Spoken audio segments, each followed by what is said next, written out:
Welcome to the KC Stars, where we talk to people in the local Kansas City film community. And I have with me Joshua Leonard, who's a director, editor, filmmaker, as well as I saw on IMBD, also camera and electric. I'll let you introduce yourself better than I did, sir. Hello. My name is Joshua Leonard. I have been doing film and been in the film industry for 22 years. I started when I was 15 and I forced my friends who were spending the night for my birthday to make not one but two movies that night, I believe. I just kind of like borrowed my parents' camera and went from there. Um, and haven't looked back. Not only do I do film, but I stay pretty active with just the industry as a whole, with doing videography as well. I have my own business for that, so a lot of like corporate and events and things like that as well. Wow. So, what types of movies did you make then? Those two movies, like what was the focus? What was the story?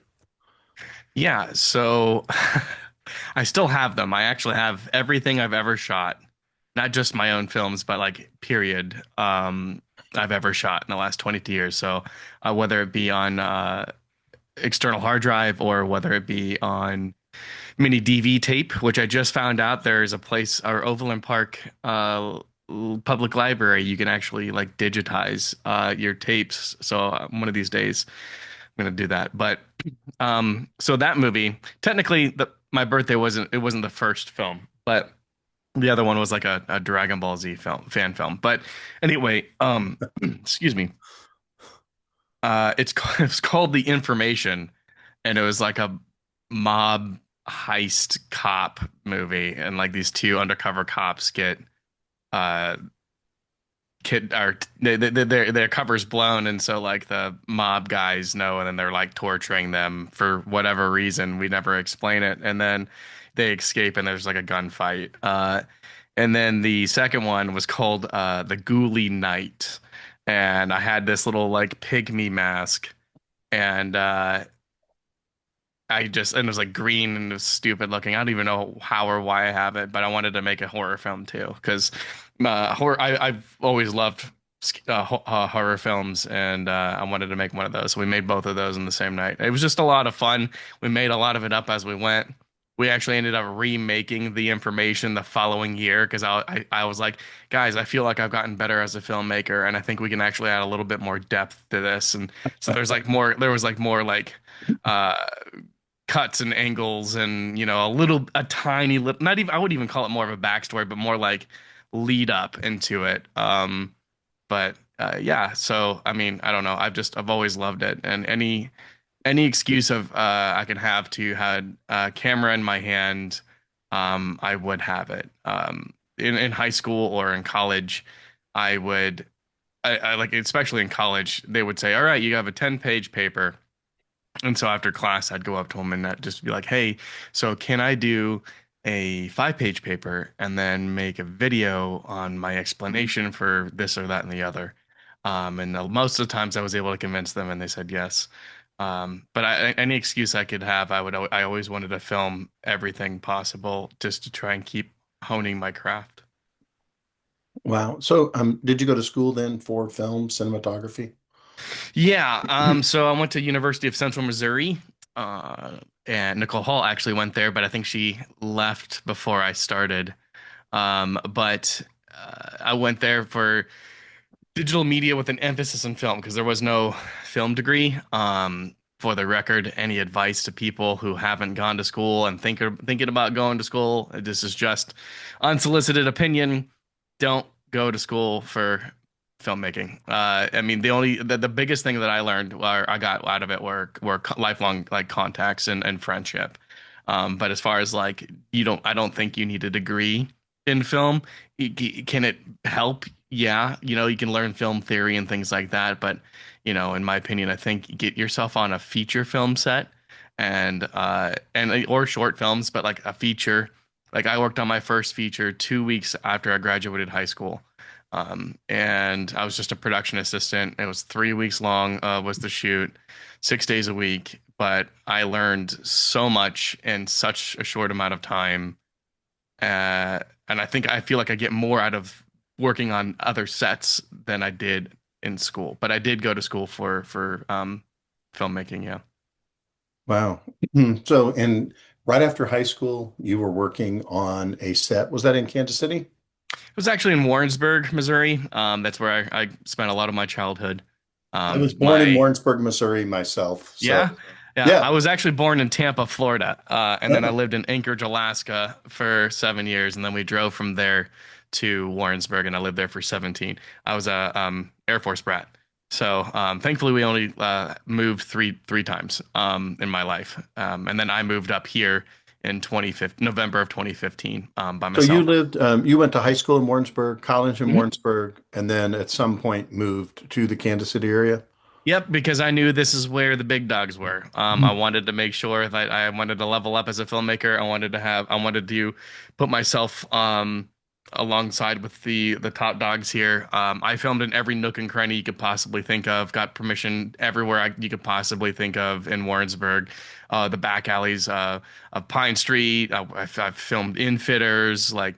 I filmed at the country club plaza, whatever. Like, there's everything that you can think. Everyone's apartment or house I could possibly get into, and I just like ended up being tapped out. I worked for the PBS affiliate there, which KMOS TV for like 4 years. Trained. I was in charge of three different shows. I produced three different shows. I trained over 100 students that a lot of them are still in the industry. A lot of them didn't know anything at the time. So I trained them from the ground up, from how to light to how to talk to people in interviews to editing to shot composition, etc. But I got tapped, and I knew I needed, if I wanted to level up as a filmmaker, I needed to get the hell out of Warrensburg, and so I did. Yeah, what part of Kansas City? You don't have to say the city unless you want to, but what part do you live in? Oh, I live in Lenexa. Lenexa. Oh, okay. Okay. You moved to the dark side. I mean, Kansas. So I did live in North Casey when I first moved here, Oh, okay. and then Okay. Well, yeah, that's yeah, okay then. It's yeah, okay. yeah, No, and no. then I was actually I just had shoulder surgery. I was in Kansas today in Overland Park. Went by, saw my daughter, my grandson, my son-in-law, so like I go to Kansas all the time. okay, yeah, I lived in North Casey when I first lived here or moved here, and then I lived in South Casey for a while, and then I lived close to Waldo, and then kind of made my way over in the Lenexa, and I've kind of been here for like 6 years now, 7 years. Yeah. Why Blue Boy Cinema? Why that name? Yeah. So, when I was little and going to school, elementary school, I found out that I was not the only Joshua. And I was incredibly miffed with my parents about that. And so when they picked me up and I'm in the car, I'm like just pissed off and just being like, why would you name me something that other people have the same name? I don't like this, And I probably was like 5, 6, 7 years old. And they're like, well, I mean, I don't know, like it's a common name. I'm like, yeah, but like it makes me feel less special. And they go, okay, well, what do you want to name yourself? And I said, like you have like 10 seconds to think of something. And so then I was like, I don't know, Frankenstein. And so then they're like, all right, Frankenstein, blah, blah, blah, blah, blah. And then that made me mad.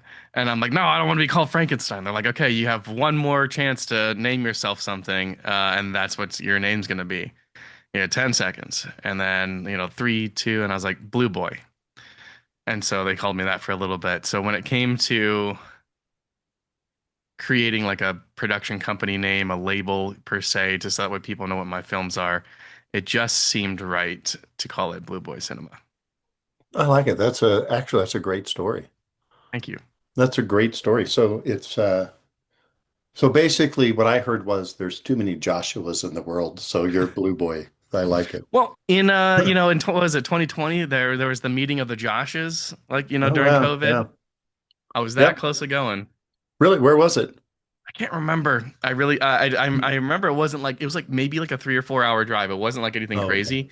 But I was like, man, this would be hilarious to go because I remember Every- seeing the pictures and there was like hundreds of Joshes at this park.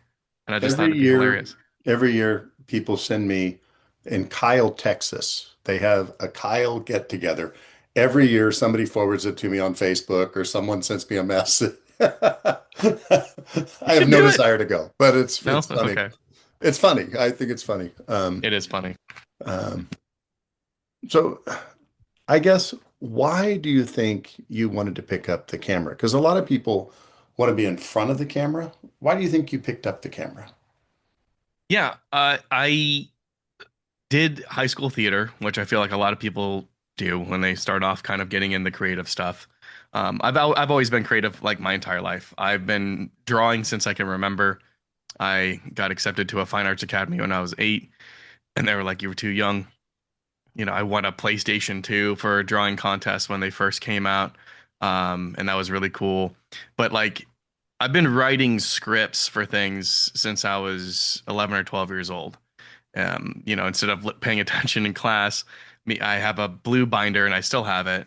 Uh, that me and my best friend would write sequels to movies that we wanted to see sequels to that didn't exist, like John Carpenter's The Thing. Like, oh, like let's make our own Resident Evil. Let's make our own, like it's like we made I think 3 sequels to like The Matrix after the third Matrix movies.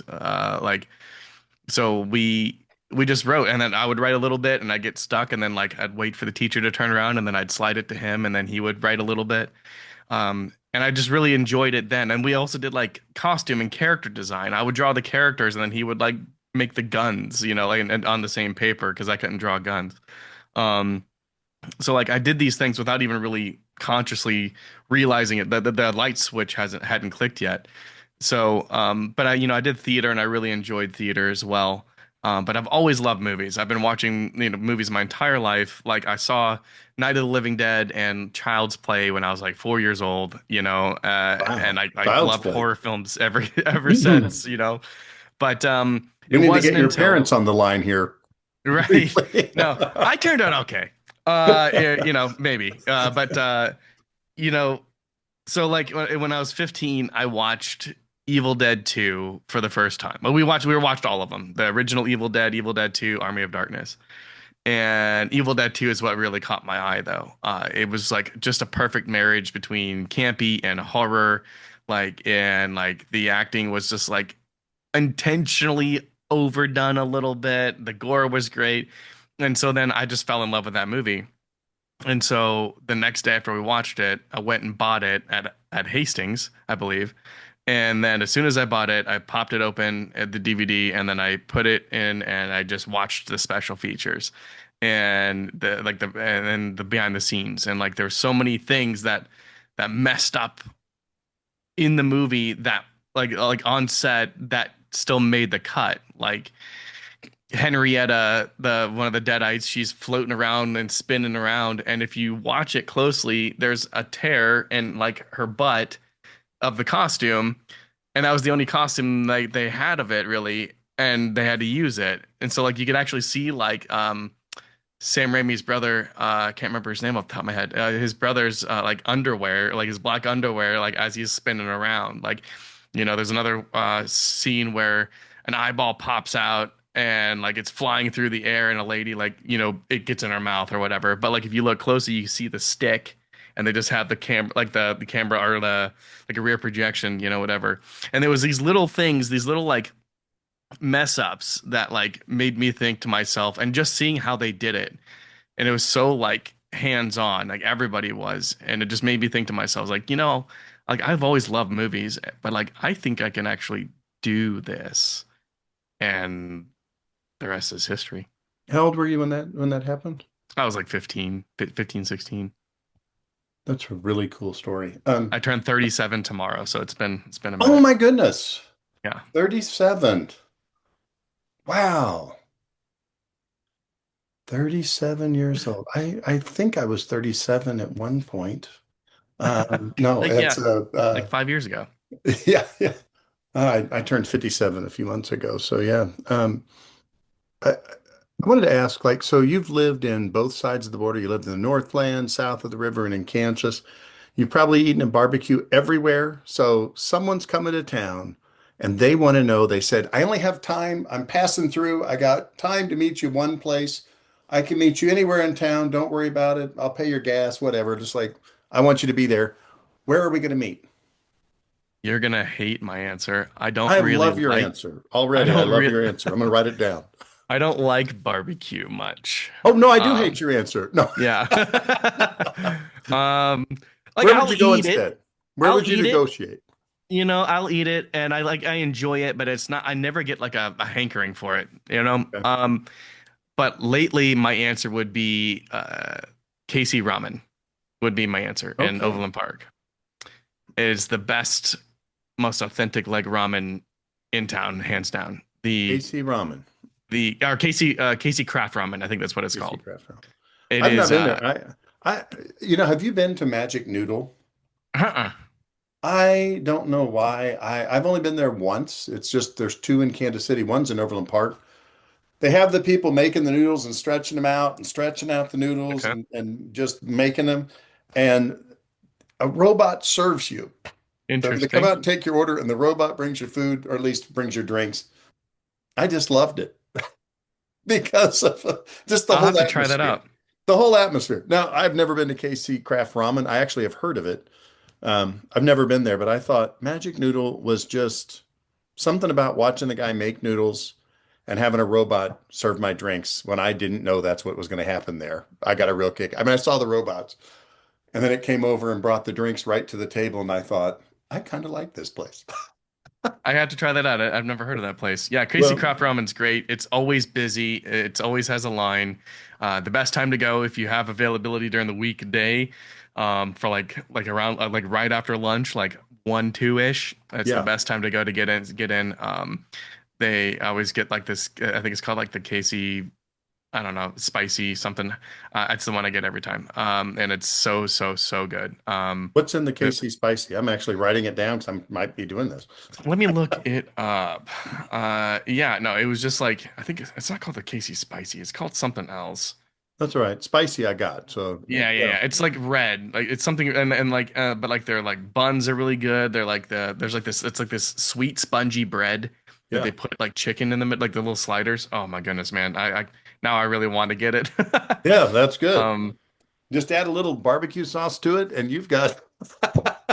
oh, there you go. Yeah, barbecue. All right, hold on. It is called Yeah, it is called Casey Red. It's called Casey Red Spicy Oil. Okay. Why can't I zoom in? There we go. It's pork, shoulder, loin, cashew, 2 pieces, bean sprouts, black mushroom, seasoned egg, corn, shredded green onion, seasoned bamboo shoots, Casey spicy oil, and pork broth. And it is so good. That sounds great. Highly I'm recommend. going to ask you to look at a few pictures, Okay. and your history goes back a long time, so do some of these pictures. Oh my goodness Tell gracious. You me, went scrolling. what in the world is this? I was making a Batman fan film. And actually, it was a Robin fan film. And that is me on the right. Much different looking, much thinner, Which much one younger. is you? I still can't tell. Are you the I'm the Joker? Robin. You're Robin. Okay. Yes. And I actually hand sewed my costume and designed all of most of Batman's costume as well. But it was a movie about Batman being kidnapped, and so Robin has to go save him from the Joker. That scene actually is really funny because I was tied up and the Joker was about to like torture me. And we got permission to film in this basement of this house. My buddy's dad owned the house, but somebody else rented the top, but not the basement. He did not talk to the owners up top. And so while we're down there filming this scene and I'm tied up and Joker is there like with like a baton or something that about to like beat me up, we hear police department and I look around and I say, I'm like, untie me right now. Untie me right now. Yeah. So yeah, it was a funny little story for that. That's a great story. That is a great story. I love those costumes too, and it looks like young people having fun. This more recent project. Yes, it is. Jekyll Hyde is a very vulnerable movie for me. Um, it is about how people deal with their anxieties, their depression, and sometimes they abuse their vices in order to cope. And so this movie is that's what it's about. And it's about a guy who Davis plays magically, beautifully, who like is going through a pretty bad depression, and his girlfriend broke up with him, and had texted her the night before, but does not remember to ask her to come over. And so sometimes when it comes, like, and it could be any abuse, substance abuse, but I chose alcohol. And it's not necessarily even alcoholism. It's like, it could be you just like when you're feeling bad and you just drink too much, and you don't have to drink every day. You don't have to be an alcoholic. Some people, they translate it that way, and that's totally fine. Um, you know, but when that light switch hits, he becomes a different version of himself. Mhm. And I felt like that's a horrifying experience to not only on both sides to not only witness an experience from like I would say like a victim side, but the person also when they finally come to the next day on how if they're self-aware enough and they're just like, oh man, I can't believe I did that. So um yeah, and then I had a lot of fun making that poster also, but that it's actually nearing the end of its festival run, so it will go online here soon. It just got shortlisted for the bird watching bird their award show, which so it'll maybe depending on if it becomes nominated or not, it might play next on Wednesday the 25th. It was a great movie. I have seen it. I thought you did a great job. Thank And you. something I really like about it is it's almost like this is a list of, like Davis D. Rock, Meredith Lindsay, Jeffrey Sisson, Matt McCann. They've all been on the show. So it's like I saw this and it's like, wow, this is perfect. It's a great movie. And I know all these people. So I really thought you did a great job on that. Thank you very much. And this proves you've been doing this a while. Yeah. I look much better with a beard, I think. I think I was trying to grow my beard out there. That's like week two. Okay, okay. Yeah, doesn't work well for me. What you tell me about this? Oh man, I'm trying to remember what movie that was, which festival that was. Well, I it's know it's a 48 Kansas hour. City film premiere, maybe made I in think it QC. was a 48-hour film fest. I'm just trying to remember which movie it was, Oh, okay. and I can't remember. That's even better. You've done so much stuff that you don't I have made remember. like hundreds of short films, Yeah. man. Like, yeah. What do we have here? We have some of my very closest friends right there at I think 2023's KC Film Fest International, I believe. Yeah. I don't think I had anything in there. I think I might have worked on something, or honestly, I just go to support, like even Yeah. if I haven't. But Devante is one of my best friends. He pretty much shoots most every movie for me, unless he's like wicked busy. I will literally move the schedule around for him, and then if I need to replace actors, I will.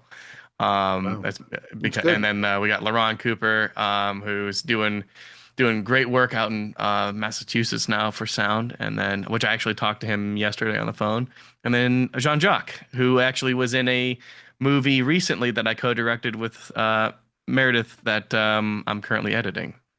Very cool. Let's see. You went digging. Okay. Upstart Film. What in the world is this show? So this was back when I still worked at KMOS, the PBS affiliate, and I convinced our new general manager of the station to let me host and produce a new show called Upstart Film, where I would get local filmmakers, very similar to what you're doing here, except for we had a studio setting. It was a half-hour show that went on public television, and I talked to like Patrick Ray, Kevin McKinney, um, Jason Turner, and a couple other people. I think I was only allowed to film 6 episodes, and so like Oh. that was my season, but. It was kind of my baby project. It was one of the last things I was able to do when I was there. I have When no did you leave problem being there? in front of the camera too. So When did you leave there? 2015 when I moved up here. Oh, okay, so 11 years ago. Yeah. I love this picture, by the way. Tell me what's going on here. It is actually one of my favorite pictures like ever. Also, my hair looked wicked. Maybe I can get it long back then. Back to that. Yeah, that is from I believe that is from Might, my last zombie movie that I made in 2020. Um, and I still have one more I need to make in the anthology, but I was just like, I need a picture with like everyone around, all the zombies around me, and yeah, I absolutely adore that picture. Can't remember who A took it. great picture. What in the world is this? Lou Ferrigno. Tell me about this. I worked at Fox 4 News for a while in college, so that way I can kind of get like a shoe into some semblance of work up here in Kansas City while I was still in Warrensburg. So I'd work weekend mornings. And Lou Ferrigno was on the show, on the morning show on Saturday morning. And I think he also like said the showed or said the weather or whatever as well. And I was Oh, like, dude, I have to get a picture with the Hulk. I grew up watching The Incredible yeah, Hulk. yeah. So I used to have his book, and what? How long ago was this? Do you remember about what year? You said you were in college, so 2011, 2012-ish. yeah. Okay, that's awesome. And the famous Nicole Hall, right there in the picture. Cold Cut. What was this about? So Cold Cut was for, I believe it was for the 135. And um, it had been a minute since I had worked with Nicole. In which case, like, I think she had talked about this. I think her first like film here was actually Hopeless, and we became like really like good friends after that. And she's also one of my closest friends too. But or before that, you know. But anyways, I hadn't worked with her in a long time because I told her on Hopeless, I said, "Hey, when this movie comes out." And that was 2018. I was like, people are going to see it, and you're probably not going to work with me anymore. And she goes, what are you talking about? And I'm having a great time. I'm like, it's not about that. It's the fact that you're going to be so busy in everyone else's stuff that you're not going to have time to work with me anymore. So, and we had worked together a few times after that as well. But we were just like, hey, let's make something. Let's make something together. And she kind of wanted to produce and write and stuff as well. And so kind of get a little bit more hands-on besides just being in front of the camera.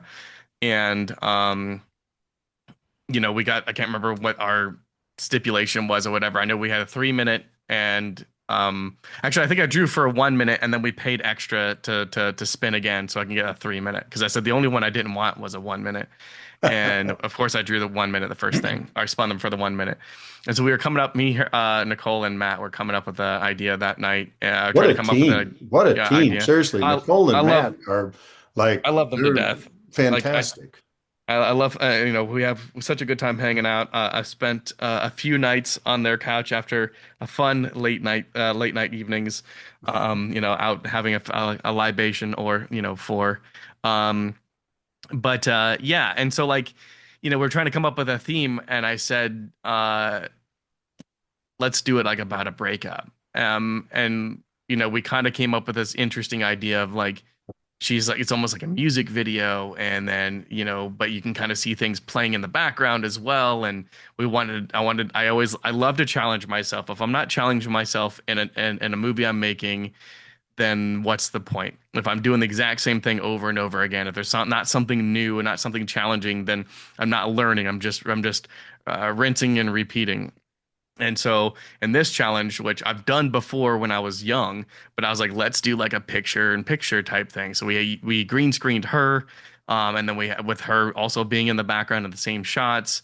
And then like we had original music that was written for it and sang for Wow. it, and it just honestly turned out really well. We're actually talking about trying to get this I think out online here pretty soon. Very cool. Great team, too. An That important was question. that was the first time I ever won anything as far as it might have been the first time I ever really won. No, it's the first time I won as so much for like a festival. So um, I did the 48-hour film festival, so I believe for 10 years, and um, I was on other teams for a bunch of it. And I think 2012 or 2012, I think was the first time I decided to do my own. And so 2015 was, or I think we won best use of prop one year or something like that. Excuse me. But and then we did this one, an important question. So I had an instructor from at UCM wrote it, and he was always kind of a friend. I never had him as a teacher. And so he wrote this and it got him on board. I got everyone I could get on board here, and it was kind of like a roughly based on a true love story about the writer who wrote it, about how he asked his wife to marry him. And so I think we got like drama or something like that, or comedy. I can't remember exactly what was the, or romance. It might have been a romance is what we got for. Best use of genre, best costumes, best film runner-up, Yeah, we came best second place. actor, and best writing. This one actually, I That's a quite, yeah, lot. Eric Newsom. I quite enjoy this movie still, and it's on my YouTube. Yeah, that's a lot. That's a lot of wins for one thing. You kind of took over that little festival there, it looked like.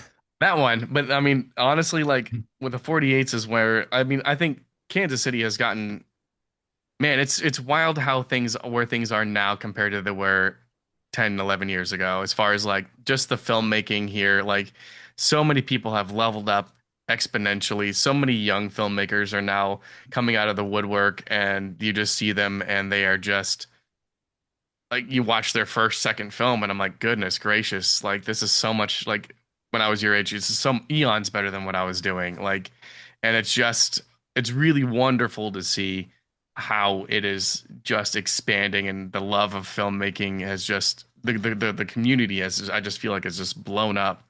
And man, I just love going, like I love going to the bird watching showcases. Even like I will go, most of the time my stuff isn't in it. I make a movie a year maybe, and I will go and just watch because I just want to see what people are doing and what the stories and creativeness that they're coming up with. And man, it's just really awesome to be a filmmaker, I believe, right now in KC.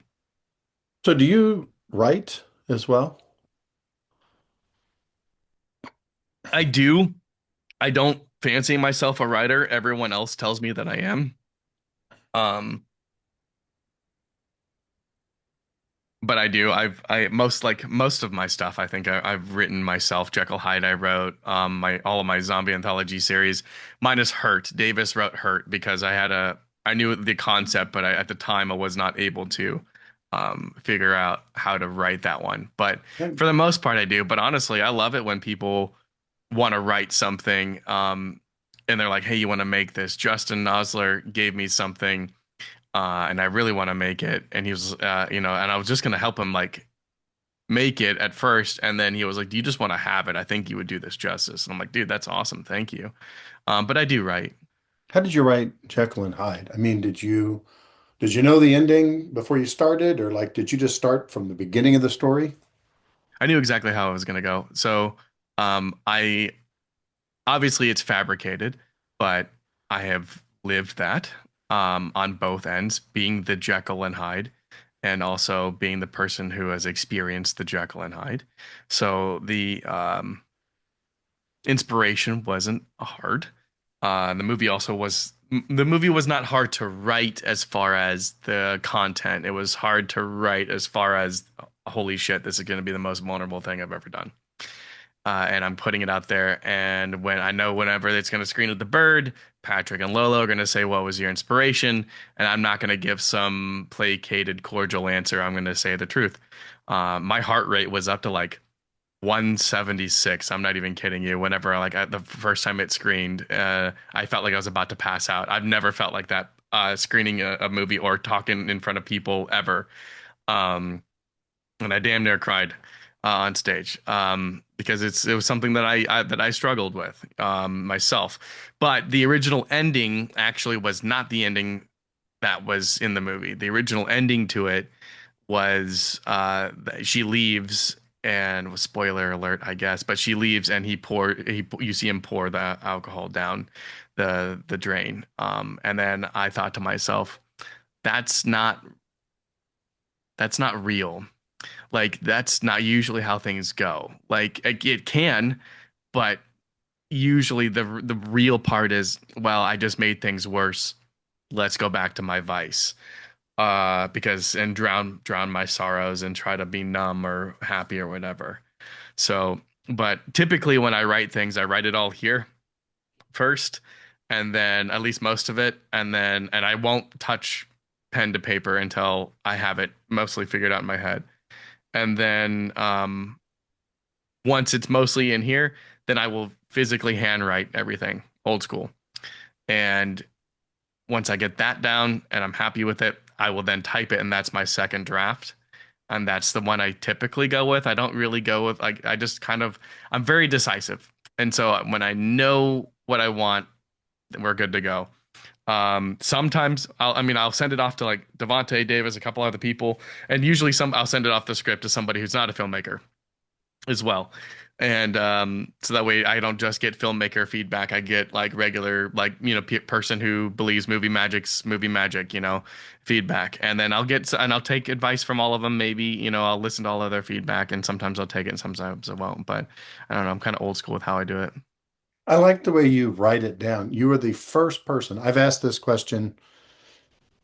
You're probably my 75th interview. Yeah, And you're cooking, man. yeah, you're probably like the 10th, 15th person that's answered it. No one has ever started with writing it down first. I really like it, handwriting it. It's just like there's a way like learning, right? When you learn, they say if somebody's teaching something to you and you just listen to it, it will likely go in one ear, not the other. You might retain bullet points of it, but you never really get all of it. There's a sense of emotional attachment to handwriting anything. A handwritten letter is more touching than a typed out letter, right? Or an email. And so, yeah, when I write, I want to handwrite it all because I want it. I don't know. I feel like my emotions are able to be best conveyed that way first. And then that's whenever I type it up. So when you write it out, you just free write. I'll scratch out things off and put things Okay, around, yeah. and then So I'll make you'll little edit it. notes and. You'll edit it on the paper too as you Mhm. go.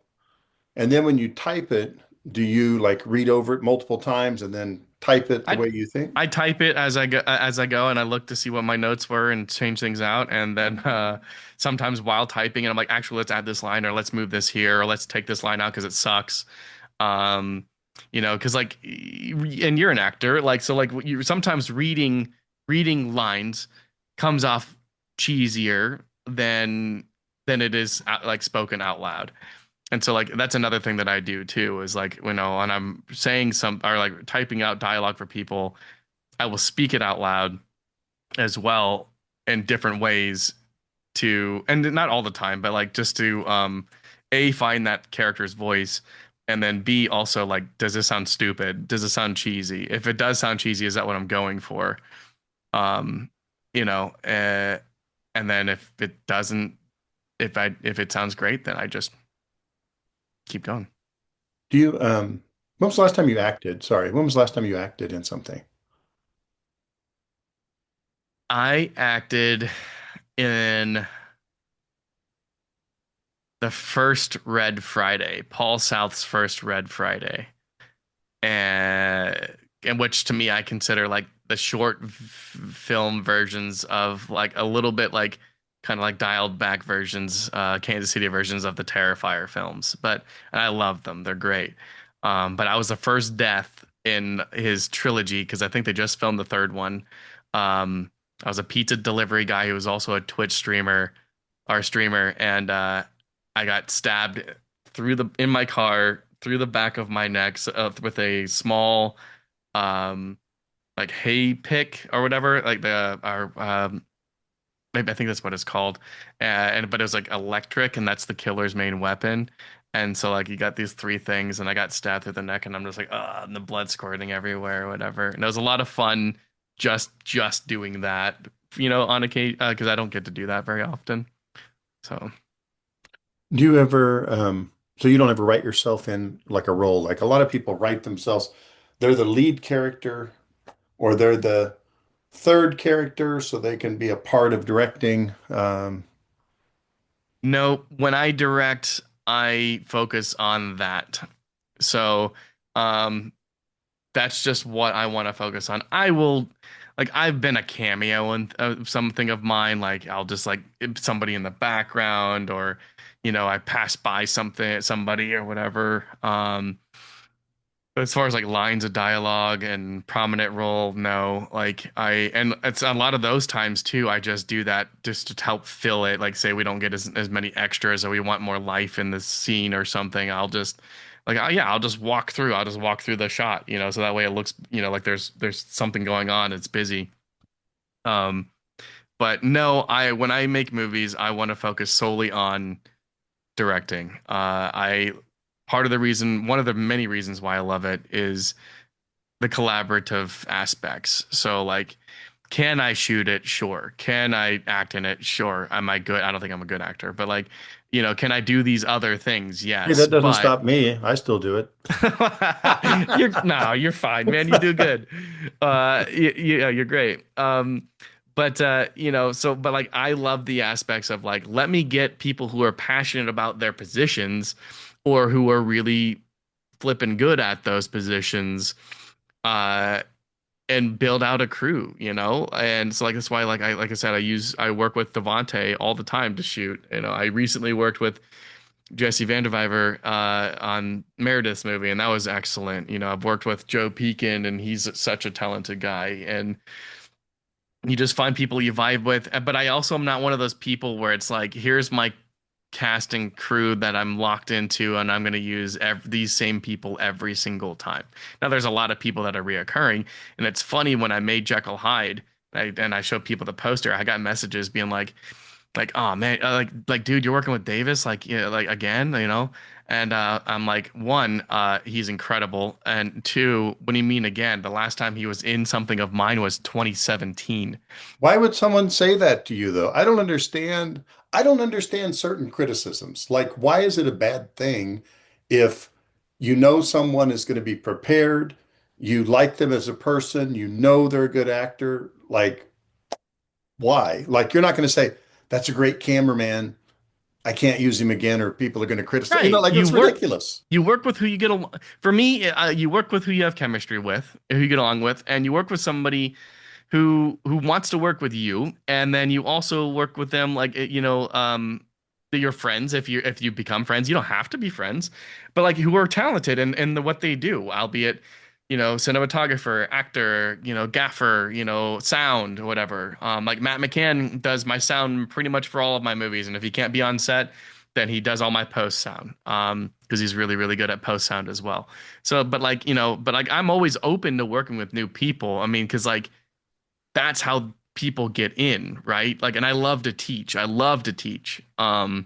And that's how people understand and learn things. But if you like, so like there's like that a little bit of ebb and flow toss up, right? On the pendulum. Like there's certain people that I'm like, yes, every time if I can help it. But then I hear like, hey, let's work with this actor I've never worked with, or this person wants to come and learn camera or whatever it may be. And I'm like, yeah, absolutely, let's do it. Um, if I love to help in every aspect. So like if it's something that I'm incredibly knowledgeable about, that makes it even more fun. Yeah, yeah. So how do you like if someone was going to come on set and be your assistant director to learn from you, what would they do? Well, I mean, I would if they're going to be assistant director, then they're going to fulfill the assistant director role, like to what they're supposed to do, as far as making sure we're on time and calling action, making sure everyone's in their place, things like that. Um, but they could also like don't like stand directly behind my shoulder. I don't like it when people loom like right next to me where I feel like I could. It's just like I like being people like there's I don't really have a bubble, but I don't like people standing behind me. Stand next to me, and then we're good. Like anytime I'm editing something, if somebody like leans over and stands next to me, I'm like, hey, let me pull you a chair. Just come sit next to me, Yeah. please. It's just a thing. But no, and I'll answer whatever questions they have or whatever. And and they just I just I ex- you know I have them do the role, whatever role they come in. So if they're AD, then that's what they're gonna do. If they want to help with other things or ask questions or learn things, then yeah, sure. I mean that's what it's all part of the fun. Yeah. So, what advice would you give them? Like if somebody said, "Hey, I want to be an assistant director on your film," and they said, "I really want to sit down beforehand to talk to you about your expectations and advice," like what kind of things are you going to say to them? Your number one job as a director is keeping morale high. Overall, everything else doesn't matter as much as that. That's priority number one.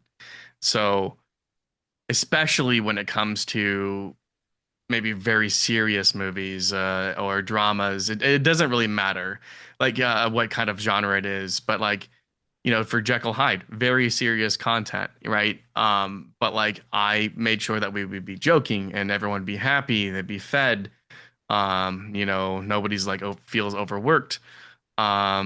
Nobody's talked down to, and every almost every movie set there is some semblance of a horror story, whether it be somebody doesn't show up because they got sick, or maybe they just ghosted, or they got in a car accident, or something breaks on set at a location, and you're like, oh shit, I have to like fix that, or whatever it is, whatever horror story, the cops show up, or you find out that there's a car completely engulfed in fire right outside a house that you're filming at, which happened to me um, just randomly, literally flames the whole car.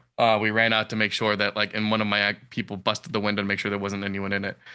Um, the number one thing you have to focus on is morale, making sure everyone is happy, especially if you don't have the funds to pay people their day rates or pay people at all, and they're coming out and spending one of their days, and they're always long days, right? They're always 10 to 14, 15-hour days. Um, and so you want to make sure they stay happy and fed and hydrated and everyone's just having a good time. It has to feel like you're hanging out with friends or people that you truly get along with and you truly care about. The other thing that I would say is, and this is just coming from my opinion, be decisive. Know what you want before you get on set. Um, don't waste people's time. You can take multiple takes to try different iterations of things, but be decisive enough to know what you have the vision in your mind. This is no offense to anyone who isn't decisive. I am. I'm a two take guy, and we're out. I will take more takes if my DP asks for it or if my actor asks for it. But if I get what I want and I know what it is, we're moving on. There's no need to get one for safety, which I also think hot take saying hey one more for safety is dumb. That term was made when when people were filming like on reels, and so you did one more for safety in case the film reel glitched or whatever, or there was a burn on it. Now we're doing everything digital. I guess technically maybe that card or the file can get corrupted, so maybe that makes sense. But it's just funny. I think it's a funny term that still exists today. But yes, the two things is make sure that everyone the morale stays high and be decisive because everyone's looking at you, and you want to make sure that you if you know what you want and you know what you're talking about, people are going to believe in you more.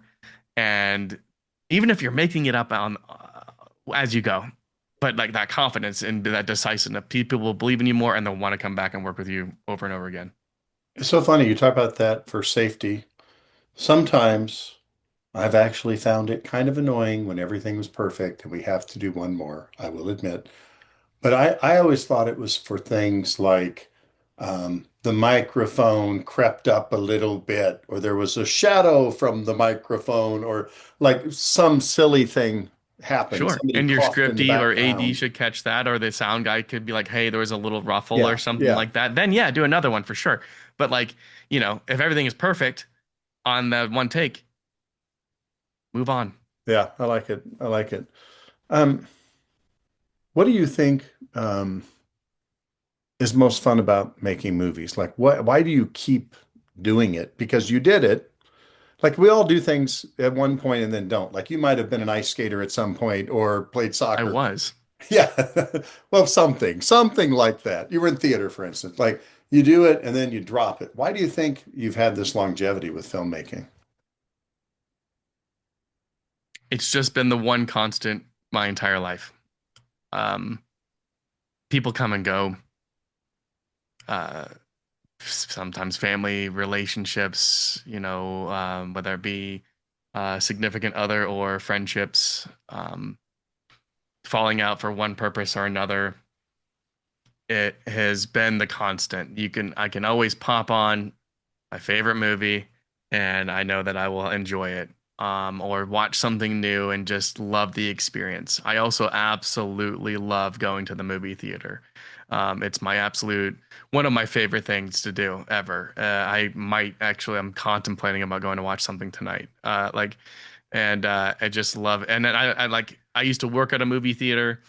And every Thursday night, me, my best friend, and my father would, no matter what the movie it was, even if we had heard of it or not, we would watch something at midnight after I closed everything down every Thursday night, if there wasn't a midnight release. And we watched some crazy stuff that I probably wouldn't have watched initially. And then but like sometimes they're really good and sometimes they're not. But like the biggest reason that overall, after all of that, the biggest reason why I love making movies is that I love to evoke emotion.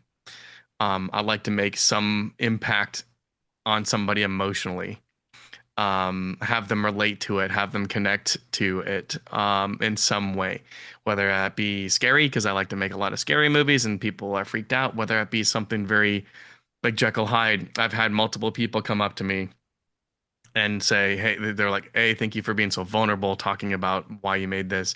B, I related because I dealt with this, or myself, or I had a loved one who had dealt with stuff like this myself. I had a friend of mine who, he's been sober for 10, 12, 14 years, something like that. And I've known him a long time. And he watched it, not knowing what it was. And I looked over after it was over, and he was sobbing. I had never seen him cry. So that's just like an example of just like I love to evoke emotion in some way because I'm an emotional guy myself. I've cried at like stupid things in movies for no reason or things that you're supposed to cry at. I love scary movies, but I will still audibly scream and jump and get scared.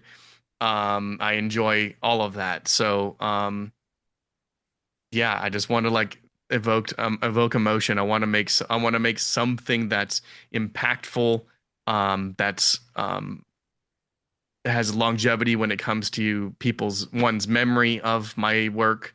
And I don't know. I want people to say, "Oh yeah, that Josh Leonard guy, he's good at doing this."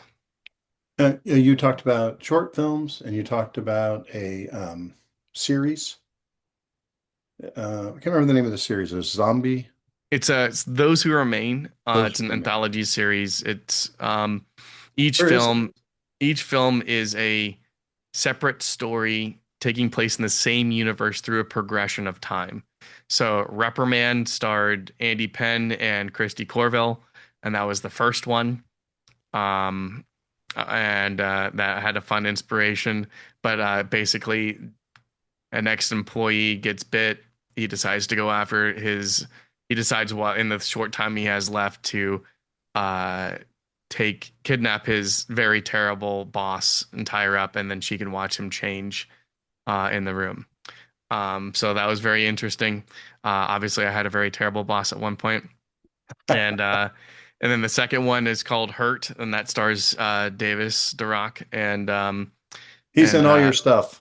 right, he's in everything. You know what? Honestly, if he was, that'd be awesome. So, Yeah, I'm if he just had the kidding. time for that, absolutely. I love the guy. I talk to him and play video games with him most every night. That's awesome. But that one is about a father and a mother. Their daughter gets bit, and so they have to decide what to do. whether to change with her or to end her. That one I actually won best local filmmaker at Terror on the Plains that year. Wow. So that was pretty cool. Um, and Davis wrote that one, but that was inspired by this video game trailer for a game called Dead Island. It's like a 3 minute cinematic trailer, and it was awesome, and that inspired me to make that. Hopeless, I wanted to go big, and so that's I think five, six people trapped inside a clothing store with I think we had 27 zombies that came out, and they're running out of food and water. So Reprimand is within the first hours of the zombie apocalypse. Hurt is 2 weeks in. Hopeless is 3 months in, and so they're running out of food and water. That's the one Nicole Hall is in. Jeff Smith, um, Chad Crenshaw, and I wanted Chad to play the bad guy because Chad is so funny, and you never get to see him play something demented. Um, Marilyn Hall and Shauna Downing and Chaz Kaufman. And so Might is the fourth one when that's Heather Elaine and Kyle Dick. And that's a year into it. And I wanted to make one that was a little bit more action, style. And so he's just like this soldier that's been alive surrounding by himself for a year. And I wanted to be a badass. And I also was like, well, what else can I give this character that would make him unique besides just a soldier living in the zombie apocalypse? And I was like, I'm gonna make him gay.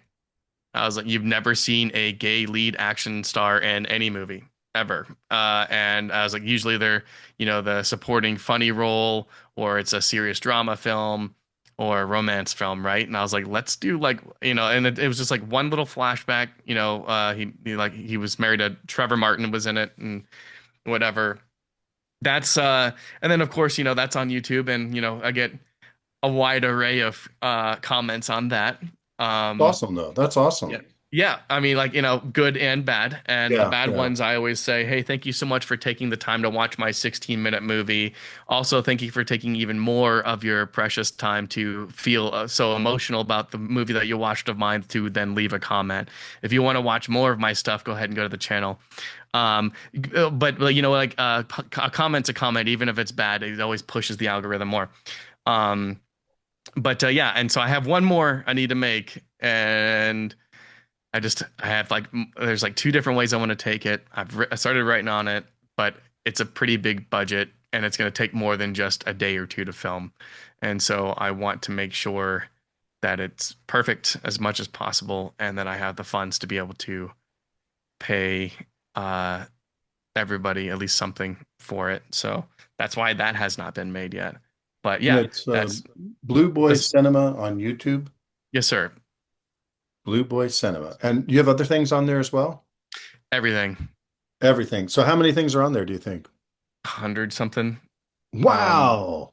Not all of it's film. I tried to I became a YouTube partner during COVID, and I tried to like Hopeless and Might have blown up hardcore. I think Hopeless has close to 400,000 views. Might has like I don't remember over 100,000 I believe now.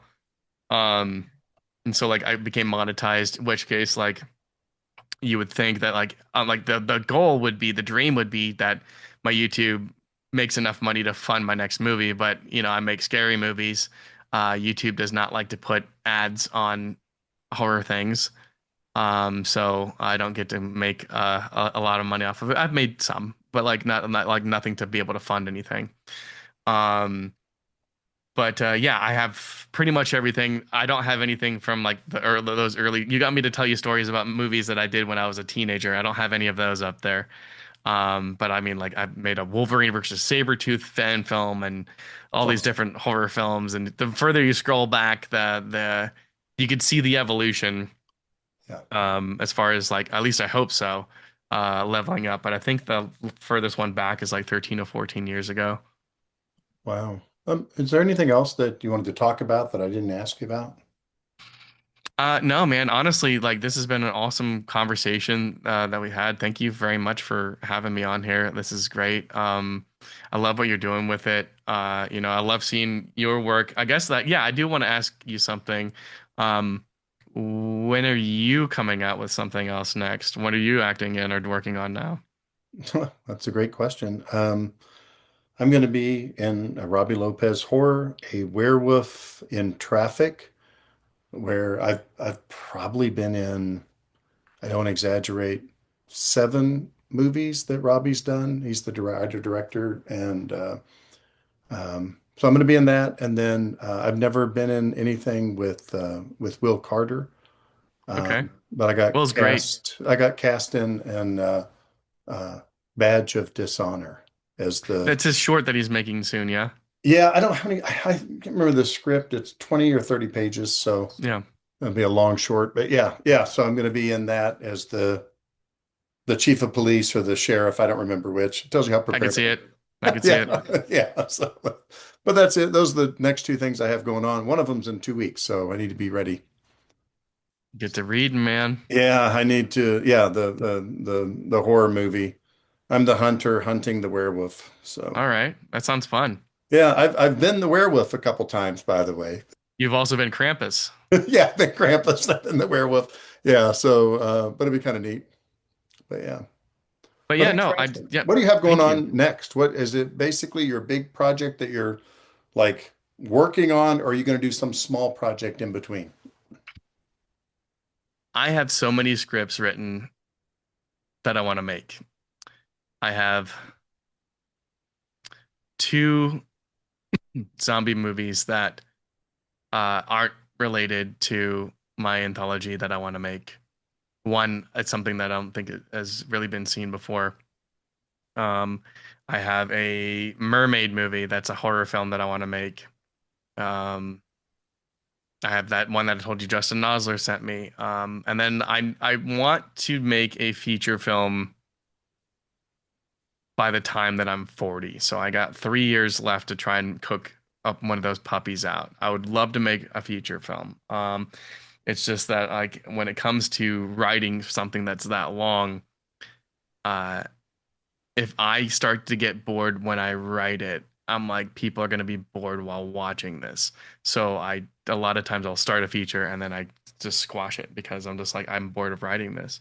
Now that just might be maybe I've been writing too long or whatever, and or like I get stuck on an idea, but Sir, your zombie stuff. You have 2 separate zombie movies. Like you just bring them together. Like this, and I know nothing, by the way. I know nothing, but I know like a lot of times they'll have the main story and the sub story, and sometimes a third sub story. You could almost write 3 different stories and then merge them together towards the end. it's not a bad idea. The part 5 I was wanting to make longer because I would love to make like interstitials that go in between each of the 4 that I talked about. Yeah. And then I want to put it together into a feature. And I think that like that's pretty much a feature there. And plus part 5 is kind of like my Avengers Endgame of like the survivors meeting up really for the first time and working together and stuff and all that kind of stuff. Um, Can so you I mean get that the could same people potentially that be were in it. it? Can you get some of the same people? If they're not, you say they got them. Yeah, see, well, like Kyle, I mean, like, I don't know. They're on YouTube. If you haven't watched them yet, then it's fine. I don't really care about spoilers and stuff like that. I mean, like, it's been out for years. They both have. I mean, Nicole's character lived. Uh, Kyle Dick's character lived. Heather Elaine's character lived. The only problem is that Kyle Dick now lives in Atlanta. And so I'm just like, well, I'd have to pay for his flight and get him out here. And then where is he going to stay? Does he still have family here? He I'm died. like, He died. yeah, but you can't. I just feel like killing him off screen wouldn't it wouldn't be justified. You would feel cheated. Okay, okay. And I have a great idea for him. Uh and I would have to do it. Like I just would. I have most of it written. I'm just trying to make sure it's like it's not, like I said, it's not boring. And like I have a hard time sometimes when I write things that I go like and I'm trying to get myself out of this, but I think budget wise too. Like, oh, what sounds feasible? What's something that I can do? Like, something I can I make? It's And for reasonable. this one, I'm trying really hard to not think that way, write it the way I see it in my head, and then figure that part out. Because I always have the producer mind at the same time as the writing mind, at the same time as the editing mind and the director mind, and I call them the hats, the different hats. When I'm writing stuff, which like sometimes it takes a while, and then sometimes I love the idea so much, I just super quick one and done. My film Lifelong Lived with Rebecca Ralston and Jim Karincki. I think I wrote one draft of that. I knew exactly what I wanted. I sent it off. I cried as soon as I was done with it. I sent it off to people. They're like, "This is excellent." I'm like, "Cool, we're making that." So, but yeah, everything under the sun. If you want to watch my stuff, if you haven't, is on. You just type in Blue Boy Cinema on YouTube, and it'll be one of, if not the first thing that pops up. Awesome. Um, what advice, parting device advice do you have?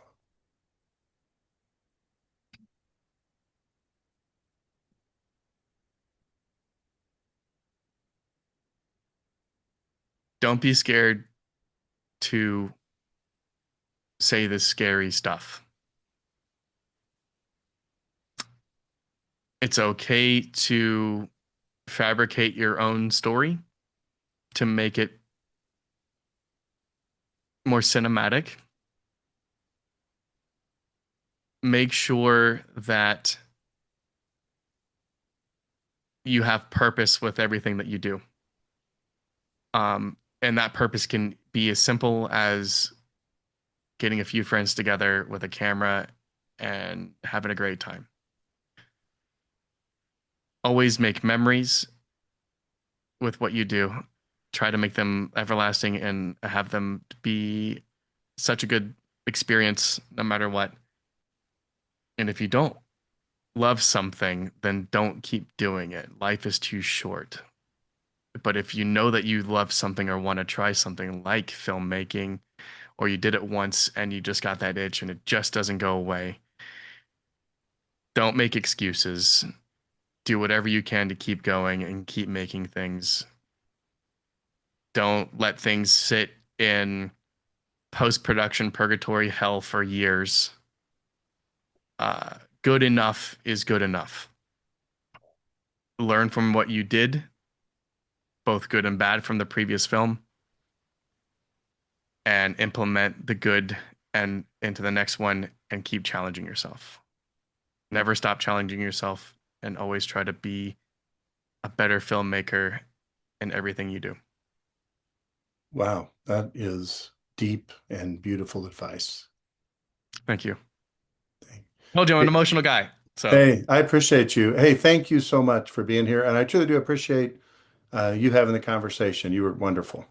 Kyle, thank you very much for having me on here, man. It's great. And I can't wait to see all the other people that you have on here. I think this is an awesome thing that you're doing. And I assume you're doing it because you enjoy it, and I do enjoy it. I do enjoy it.